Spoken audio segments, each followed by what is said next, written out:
Simenon's Maigret, a series of plays based on the novels of Georges Simenon.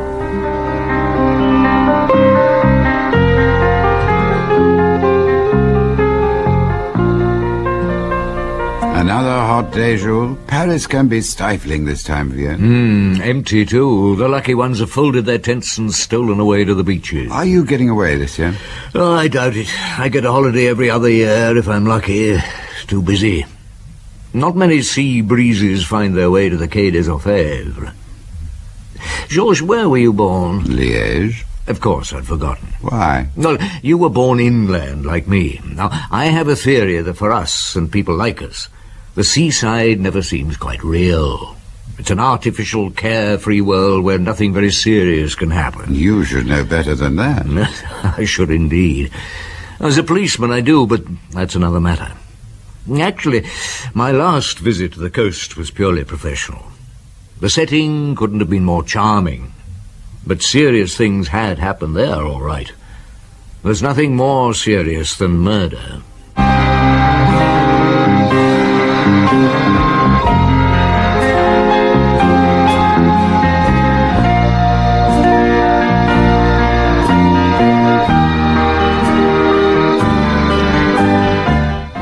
Maurice Denham as Jules Maigret, Michael Gough as Georges Simenon, and Aime Delamain as Valentine Besson in Maigret and the Old Lady, translated by Robert Brain and adapted for radio by Betty Davies. It happened at Étretat, a pretty little coastal town. It was late in the season, September in fact, and once more I hadn't had a holiday. So I was very drawn to the idea when Valentine Besson asked me to go down. Wasn't she connected with Ferdinand Besson, the Juva products man? That's right. They're old-fashioned now, but I can remember my mother using Juva cream. Probably yours did, too. Ferdinand made a packet out of them anyhow, and Valentine was his widow. A rich old lady. Oh, not all that rich, actually, but she was beautifully turned out. And she was the prettiest, daintiest old lady you can imagine. Snow-white hair and eyes so blue they dazzled you. Young eyes. She told me somebody was trying to poison her. I'm not mad, Inspector, and I'm certain I'm not even mistaken. May I tell you the whole story? Please do, madame. Since my husband died 15 years ago, I lived alone at Étretat. That is, not quite alone. I had a maid, a local girl, Rose. Had? She's left your service? No, she's dead. When did she die? On Sunday night. She was poisoned. And I'm sure it was meant for me. Tell me about it. Rose came from Ypres, a fishing village near Étretat. And she'd been with me a long time. Every night she brought me a sleeping draught. I suffer from insomnia, and I've been taking it for 20 years. On Sunday night it tasted very bitter. I thought I'd made a mistake mixing it, so I left it and told Rose to take it away. And did she? Yes. She must have drunk it. The glass was found empty in her room. I see. When exactly did she die? At 2 in the morning I heard her groaning. I got up, and so did my daughter. I thought you said you lived alone. Sunday was my birthday. My daughter Arlette came down from Paris and stayed the night. We found Rose in convulsions, and by the time the doctor arrived, she was dead. He said it was poison. Arsenic. The local police are investigating? Yes, Inspector Castaing from Le Havre. Ah, I know him. What does he say? Nothing. Yet. And you see, Inspector, I came to Paris because, although you don't know me, I know you. I've followed your distinguished career for years. I have lots of newspaper cuttings about you at home. Excuse me. Maigret. Can you speak to me in my office for a moment? At once? Yes, if it's possible. Right, I'll come straight round. Excuse me, madame. The chief of police wants to speak to me urgently. I'll be back as soon as I can. Ah, hello, Maigret. Would a few days by the sea tempt you at all? At Étretat? How do you know? I don't know. It was a guess. Go on. I've had a telephone call from the minister's office. Do you know Charles Besson? Jouvin-Creams? Not exactly. He's the founder's son, though. He lives at Thaco and was elected deputy for the Seine Inférieur 2 years ago. And his mother lives at Étretat? Stepmother. She was Ferdinand Besson's second wife. Charles Besson's asked for you to take up the case. His stepmother's maid was poisoned on Sunday night. You read the Normandy papers? No, the old lady's in my office. And she wants you on the case, too? Yes, she obviously doesn't know that Charles has asked for me. And what have you decided? Well, that's up to you, Chief. I was going to ask you to go there straight away. I'm sure you could do with a bit of sea air. So there I was, in a neat little local train, chugging my way to Étretat. Yes. Do you know, I still feel that fascination, that delicious slight shock at the first sight of the sea from the train. Ah, yes, I remember that feeling well, but for me it's gone, I'm afraid. A loss. I must be farther from my childhood than you are, Georges. The station master at Étretat gave me a message from Inspector Castaing. He was at Rosie's funeral and would meet me later. He turned up at midday. And how did the funeral go? Oh, rather badly. In what way? Valentine brought a huge wreath that put the others to shame. Well, she might have been chief mourner. And the girl's family didn't like it. Was her daughter at the funeral? No. She went back to Paris on Monday. Charles Besson wasn't there either. Nor Théo. Théo? The second stepson. He's been staying here a couple of weeks. With his stepmother? No, they've been on bad terms for years. He was only at the birthday dinner because Charles met him in a bar and dragged him along. Théo bends the elbow a bit. So the whole family were at the dinner on Sunday. How long did they stay afterwards? Charles Besson and his family left at 9. Théo went a few minutes later. He's a bachelor, by the way. And then there were just the 3 women in the house, Valentine, Arlette, and the maid. Except that... Yes? Arlette had a man in her room. Huh? Did she tell you that? No, I found out. I searched the house on Monday, you see, and... Wait a minute. I'm getting hungry. You can tell me about it over lunch. Do you think I'll be able to have mussels? Possibly. I wouldn't bank on it, though. Oh, a place like this, there should be mussels. Let's go back and eat.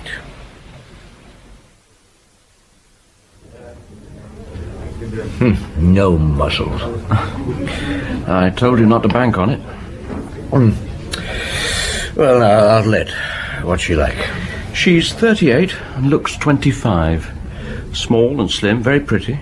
Enormous eyes, like Valentine's. She's married to a dentist. And he presumably didn't come down with her? No, he didn't.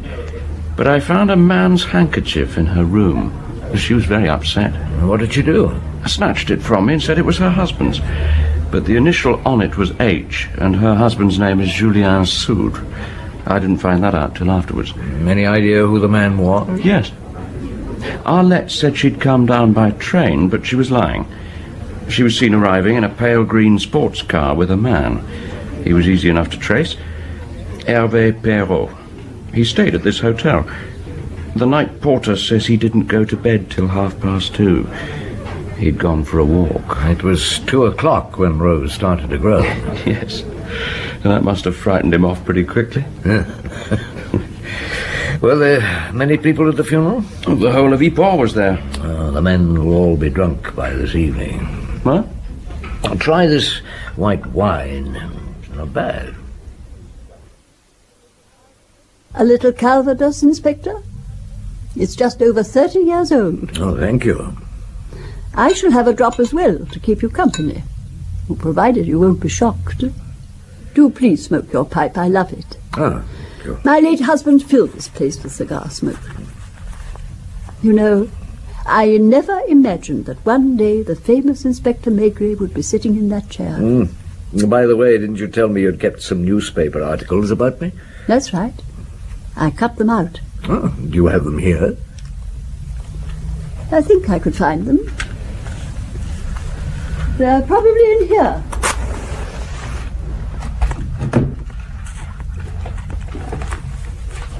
Oh, dear. I must have put them in my bedroom. I'll go up. No, please don't bother, madame. Isn't that terrible? Now you think I said all that in Paris to flatter you and persuade you to come here. I really did keep them, Inspector. But Rose wasn't a very tidy person and things got lost.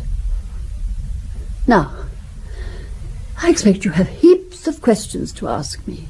But first, your health, Monsieur Maigret. And yours, madame. Does your daughter often come to see you?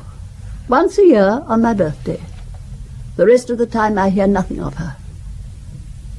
You haven't seen Arlette, have you? Not yet. She looks as though butter wouldn't melt in her mouth. Poor Julien. Does your daughter love her husband? I'm not sure she's capable of loving anybody. Why do you say that? When my first husband died, I worked in a pastry shop here. Arlette, a child of 7, said to me, "Do you think I like having a mother who sells cakes to my friends?" That's what she was like then. She hasn't changed. Tell me about your first husband. He was very gentle and very sweet. But he died of tuberculosis soon after we were married. I was left with Arlette. And then you got the job in the shop? Yes. The Sudre sisters owned it. One's dead now. The other's still alive, but she's 92. She lives almost next door. One day Ferdinand Besson came into the shop. We were married a few months later. How old were you then? I was 33 and he was 55. Do you know his history? Oh, I know he owned Juva products. Yes. He was a small local chemist. Then he patented Juva cream and made a fortune overnight. His poor wife died soon after. And then he married me. I was part of his new lifestyle. What do you mean? He wasn't used to money, you see. He hardly knew what to do with it. He needed a pretty wife to dress up and show off. But Parisian women terrified him. He felt at home with me because I was only a shop girl. Do you understand? Yes, madame, I think I do. He covered me with jewels. He sent me to the big dress houses. He even built a yacht. Was he happy? Happy? Oh, Inspector, that I don't know. I think he was always afraid people were laughing at him. You see, he had his money too late. Now, what about Arlette? Did she enjoy it all? I can't answer that. At 20, she suddenly married this boy we didn't even know. I've never understood her. Did you get on well with your stepson? Charles has always treated me as if I were his mother. Theo, who didn't like me. Were you surprised to find him here at Etretat? Yes, I didn't even know he was staying here until Charles brought him to dinner. We hadn't spoken for years. Well, I was telling you about the money. It all went. Ferdinand overreached himself. We had to sell the yacht, and then the chateau, and then all my jewels. I was left with imitations. His last years were sad. He died alone in a hotel in Paris. He'd gone there in the hope of a business deal. And then you settled here? Yes. We'd had the house for years, as a sort of pied-à-terre. I felt at home in Etretat, even though nearly everyone I knew in my youth had gone. Well, Mademoiselle Sudre is still here, you said? She's about the only one. Some more Calvados? Thank you. Tell me, madame, have you never suspected that your daughter had a lover? Good heavens, no. But it's very possible, I suppose. A man was in her room with her on Sunday night. What? He must have left hurriedly through the window when Rose started groaning. Oh, dear. What bad luck. So that was why she stayed the night. I thought it couldn't have been concern for me. She sat there in her charming little doll's house looking like a piece of porcelain. I remember I felt contented and rather sleepy. I had a job to stay awake. After all that Calvados, I'm not surprised. That's another seaside hazard. I feel as if I'm on holiday. Indolent, unfocused. It's a job to concentrate. How long did you stay with Valentine? Oh, an hour or two. And when I got back, the light was fading. It was aperitif time. I went into the casino bar. Actually, I spent quite a time there. The barman turned out to be an old acquaintance of mine, Johnny from the Rue Danou. Well, Eventually I went back to my hotel for dinner. I had a surprise. Good evening, Inspector. I'm Arlette Sudre. Oh, good evening, madame. I would like to speak to you in private. Well, that's a little difficult as we're not at the Quai des Orfèvres. I don't quite see where, Oh, perhaps the easiest way would be for you to have something to eat with me. I could ask for a quiet table. Yes, that seems to be the best idea. So you've come back from Paris? Yes. I got back late this afternoon. Why? Surely you can guess. Was your mother expecting you? No, I couldn't let her know. She isn't on the telephone. I've just been up there. Only stayed long enough to leave my case. And quarrel, as usual. What do you intend to do? I don't understand your question. Police inquiries stir up mud. I'm married and very fond of my husband. So, what do you intend to do? Your husband doesn't know about your extramarital activities? You choose your words carefully, don't you? Well, if you prefer, I'll be more direct. Your husband doesn't know you have a lover? No, that's why I came back. Well, why did you leave? I didn't know what my husband would do when he heard the news. I wanted to stop him coming down here. I see.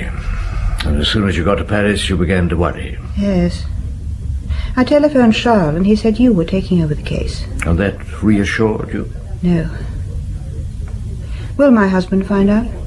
It's unlikely. Do you think I tried to poison my mother? Why do you ask me that? Because I was the only person in the house when it happened. And I don't love her. Have you disliked her for a long time? Ever since I found she'd never loved me. How do your stepbrothers feel about her? They don't like her much because she helped my stepfather to run through his fortune. How did you get on with your stepfather? I was packed off to finishing school in Switzerland straight after the wedding. Mother didn't want me around. I think she was jealous. Of what? My stepfather spoilt me. When I came back to Paris at 17, he hung round me all the time. What do you mean? He came into my room one evening when I was dressing for the theatre. He lost his head and I slapped him. What did he do? Burst into tears and begged me not to tell my mother. He looked ridiculous. Did it happen again? No, never. Were you in love with anyone then? Yes, Theo. Was he in love with you? No, he ignored me. I hid in his room one night, and this little dancer came in. I let her know I was there. She went off furious, and I was left with Theo. And then? He didn't want to. I almost forced him. And afterwards?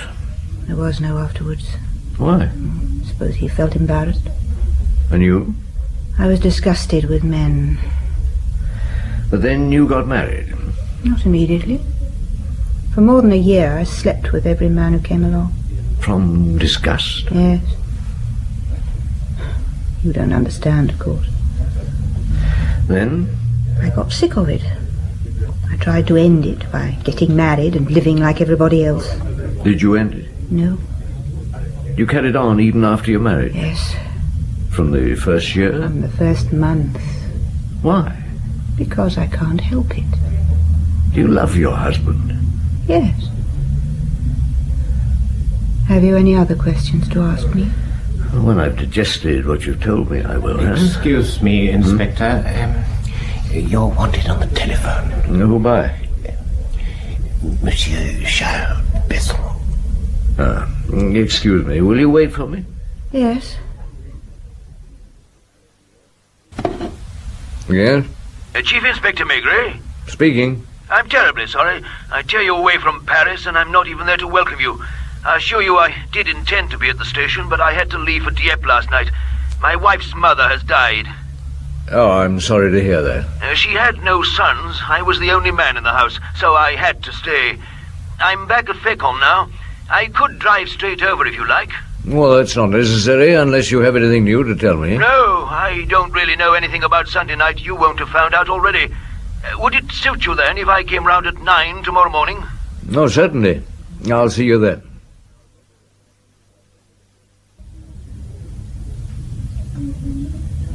He had to go to Dieppe. Has she died at last? Yes. Charles must be delighted. Why didn't he like her? He'll inherit a lot of money.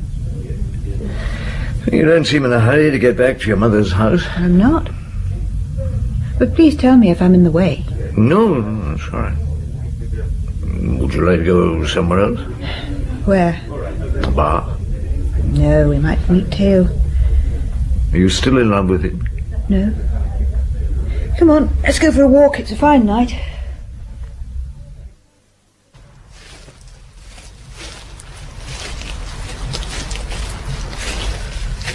Did anyone else in the family ever know that your stepfather had approached you?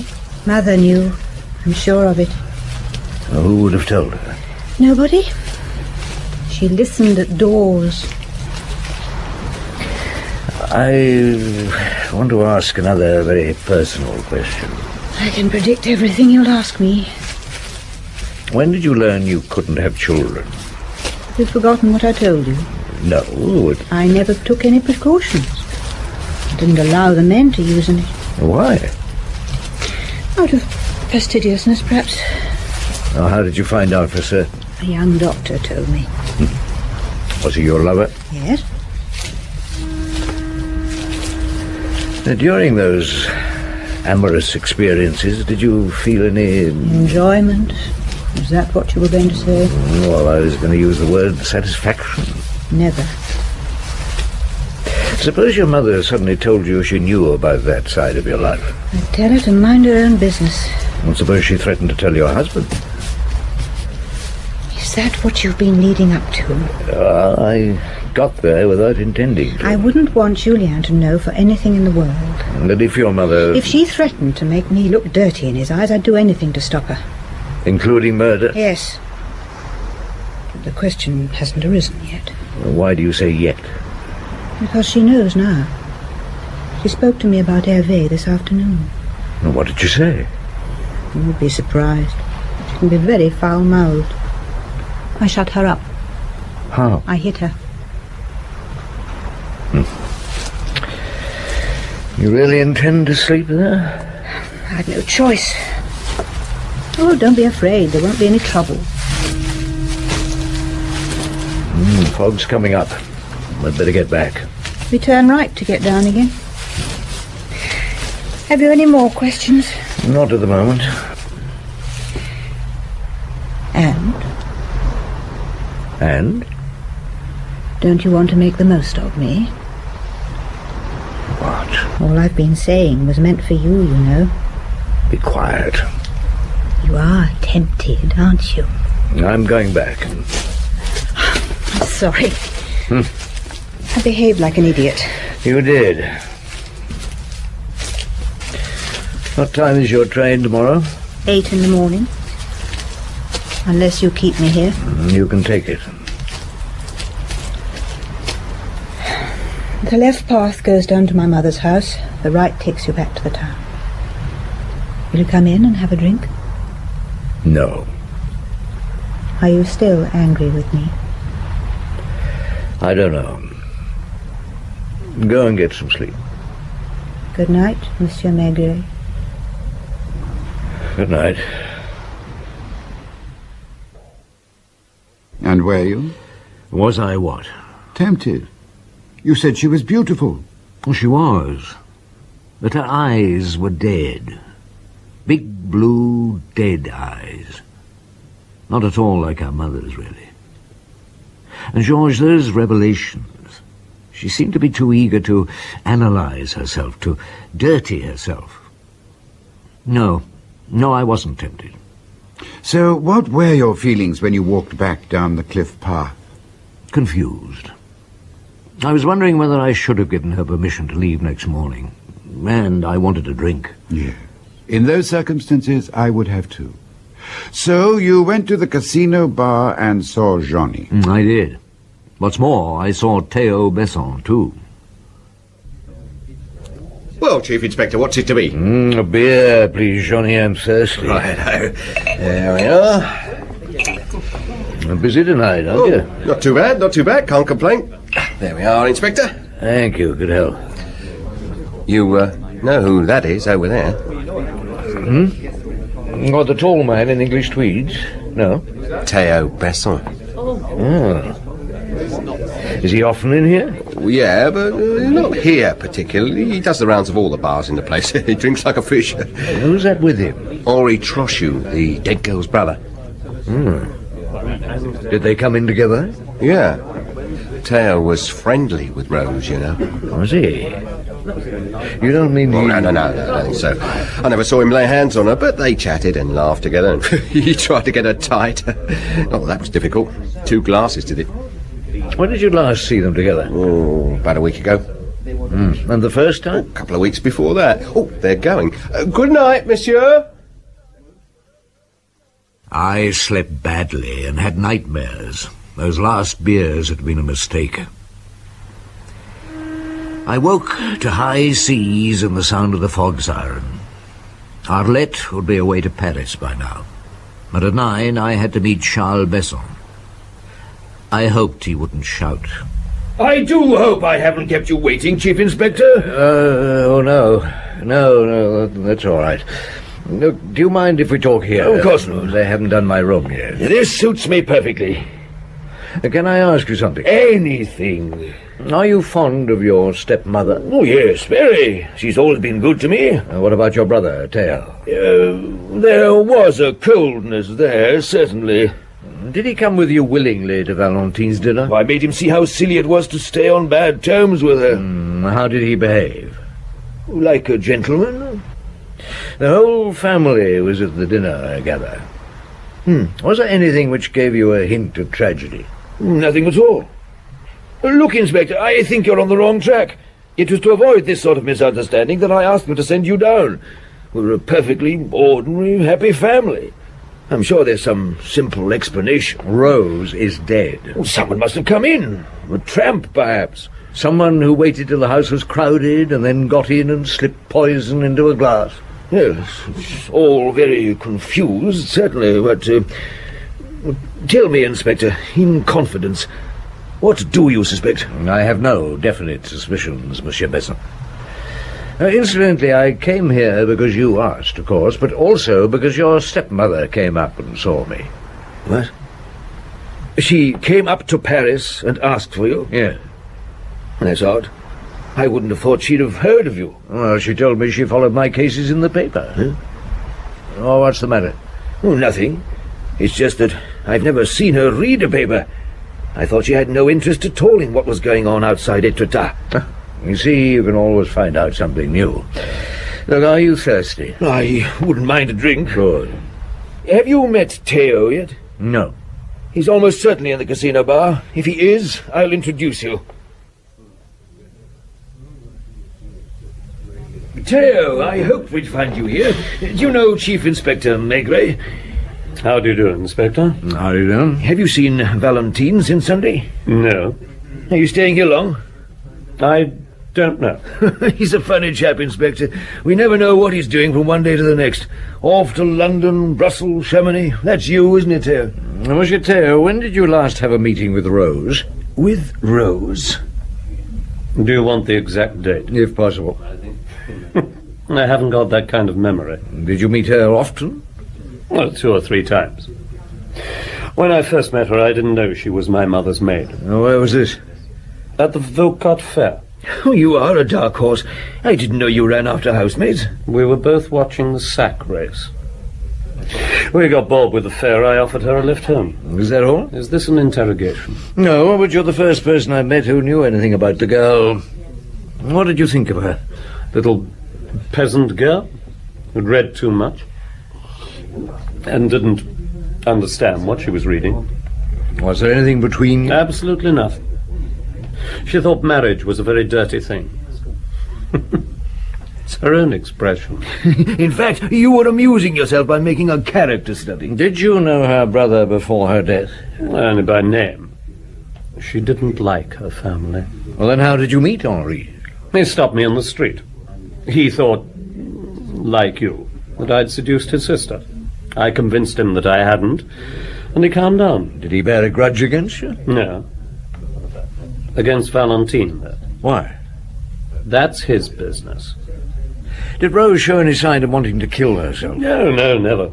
Oh, she was very scared of dying. She was a bit of a hypochondriac. Took a whole army of patent medicines. Was she fond of Valentine? No. The two women, living together, morning till night. How could they be fond of each other? Is that all? Yes, for the moment. Thank you, monsieur. Oh, Inspector, it's not true. Tell me it's not true. Why, what's so funny? You'd have to know Theo. He's a terrible, terrible snob. Theo and Rose. Good heavens. But tell me, where did they go? Well, they had a drink together occasionally. I hope he didn't meet her here, climbing in through the window like my daughter's lover. Why, he says not. No, that would have been too much. Inspector, as you're here, you must have a drink. A little Calvados? Oh, no, thank you, madame. I have to meet Inspector Castaing, and your fresh air makes me sleepy enough as it is. Where are you going now? I'm going to pay a visit to Ypres, to the girl's family. Shall I drive you? No, I want you to find Theo Besson. That won't be difficult. I only have to go round the bars. And then? Well, nothing. Just watch him. Don't let him out of your sight. Right. Now, where can I get a taxi? I suppose you're the boss of the one who came before. I'm Chief Inspector Maigret. What do you want this time? You've collected your daughter's things? Yes, it was my right. Of course. I just want to see them. You shouldn't be bothering us. My daughter's dead, and it's those others you should be questioning, the ones you're so careful to leave in peace. That's right, Mother. Madame, your daughter is dead. Poisoned. There may be something among her possessions that'll help us to find out who did it. Do you want her murderer caught? Well, Jean, we'd better show him the ring. Yeah, I've got it here in my pocket. Thank you.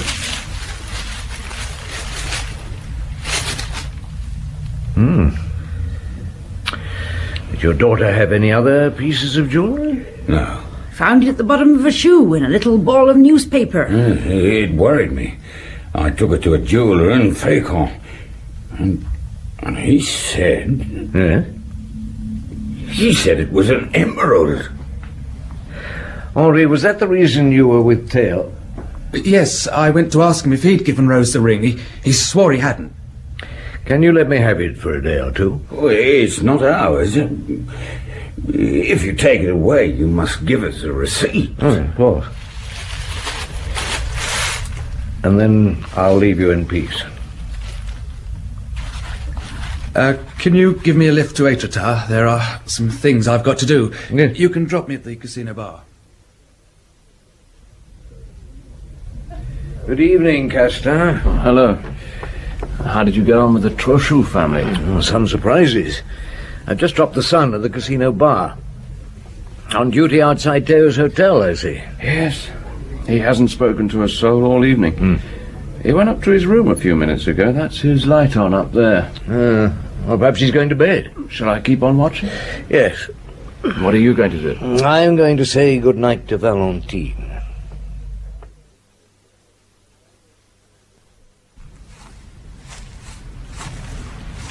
There she is, in the living room. Let her call out. She may be scared if she hears an intruder. What the hell? The light's gone out. Who's there? Oh, it's me, Maigret. Oh, I'm so sorry. I'll put the light on again straight away. There. I let you in. Aye. You see? I'm not as brave as I make out. And I barricade myself in. Come in. Thank you. What would you like to drink? Oh, nothing, thank you, madame. Ever since I came here, I seem to have been drinking from morning till night. Has anybody paid you a visit since I left? No one. I paid a visit myself to old Mademoiselle Shirley, my nearest neighbour. I like living alone, but sometimes I'm a bit nervous. When I heard your step, I've often wondered what I'd do about a night prowler. I decided I'd switch off my light and then switch on the garden light outside so that I could see without being seen. Oh, it's an excellent idea. Were you worried about me? Oh, I just wanted to be sure everything was all right. What? Hope you're not going to condemn some poor inspector to spend the night on the road in order to protect me. Oh, if you let me know, I'll put a camper bed in the kitchen. Well, I'll be getting back to my hotel. Oh, one glass before you go, Inspector, please. All right, on condition you have one with me. He's still there. His light's still on. Yeah. You didn't meet Rose's brother again, did you, Chief? He went past an hour ago, zigzagging all over the place. Which way was he heading? He went down the street and turned right. Are we staying here? Yes. Do you think Theo's going to come out? I don't know. You sure he didn't speak to anyone this evening? Quite sure. What's the time? Midnight. Well, perhaps he's reading in bed. Oh, what an idiot. What? Oh, I forgot to tell you, nobody spoke to him, but in the bar at the post he was called to the telephone. What? When was this? Just after 8. Well, come on, I'm going to check he's in his room. You wait in the hall. He's gone, so's his car. Chief, I'm so terribly We'd sorry. better get your car. Monsieur Maigret, somebody's just telephoned. Who? Oh, I don't know, a man. You're asked to go up to the old lady's place at once. You said you'd understand. Monsieur Besson, what's happened? He's in here, Inspector. Hurt? Dead. Henri Trochu. Oh, devil. What happened, Doctor? He's been shot. The bullet lodged in the aorta. It's horrible, Inspector. It all happened so soon after you left. What happened? Oh, I forgot to turn on the second switch. The garden light. I was upstairs in bed, you see, and I heard a noise. Where was the revolver? By my bed in a cupboard. I came downstairs. Without switching on the light? Yes. Someone was trying to open the door. I called. Who was there? Nobody answered. Did you shoot straight away? I don't think so. I called again several times. Then I fired. I killed that poor boy. When did you find who it was? When I opened the door. I went over to Mademoiselle Shirley's and telephoned the doctor and asked him to tell you. And Theo?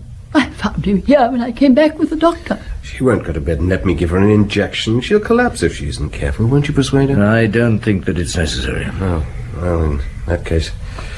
I've left a couple of tablets in your room, madame, in case you change your mind. I shall be at your service if you need me, Inspector. Thank you.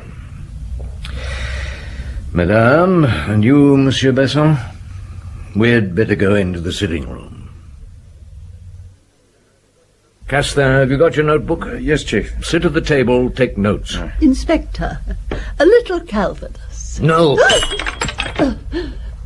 Sit down.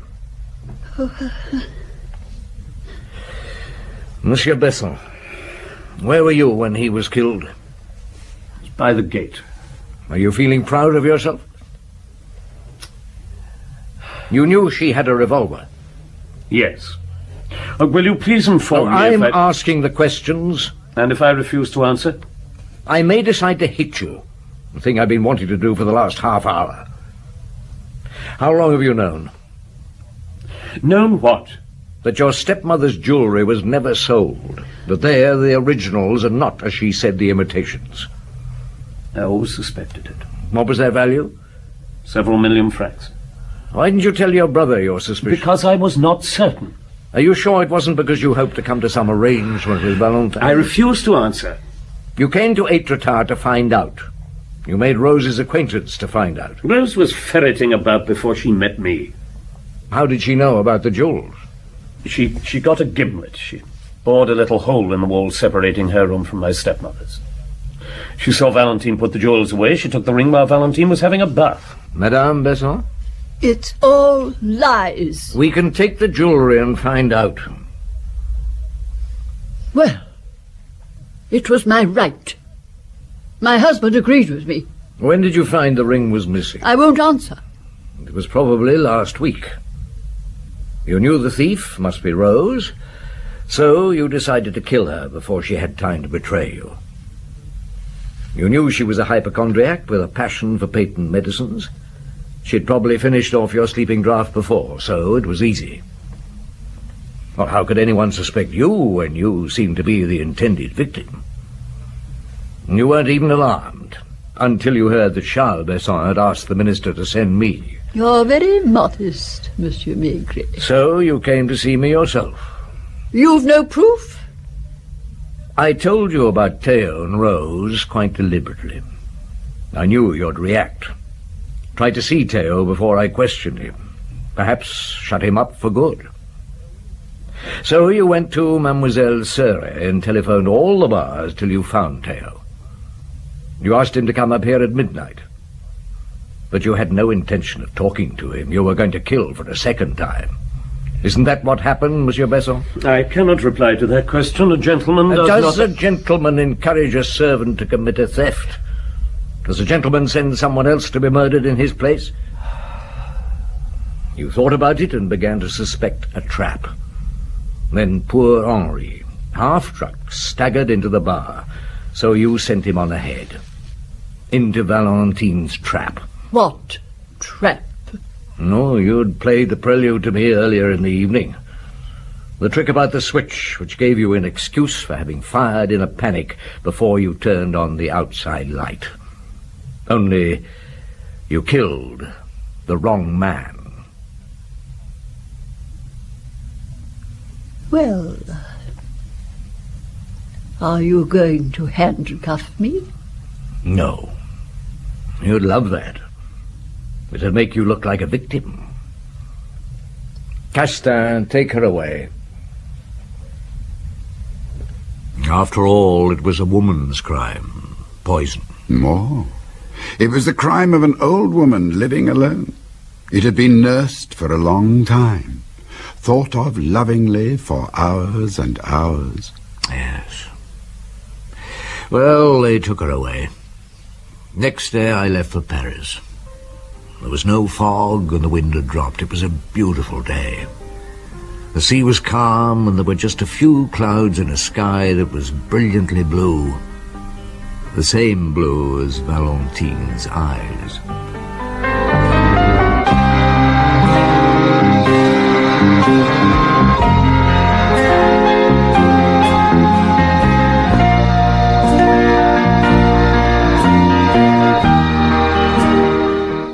In Maigret and the Old Lady by Georges Simenon, translated by Robert Brain, and adapted for radio by Betty Davies, Maigret was played by Maurice Denham, Simenon by Michael Gough, and Valentine Besson by Aime Delamain. Arlette Sudre, Diana Olsson, Charles Besson, Douglas Blackwell, Thaco Besson, Aubrey Woods. Inspector Castaing, Michael Harbour, Trochu, Bruce Beeby, Madame Trochu, Shirley Dixon, Henri Trochu, Peter Craze, Police Chief William Eedle, Johnny, Walter Hall. Other parts were played by William Eedle, Walter Hall, Bruce Beeby, and Peter Craze. And the play was produced and directed by Betty Davies.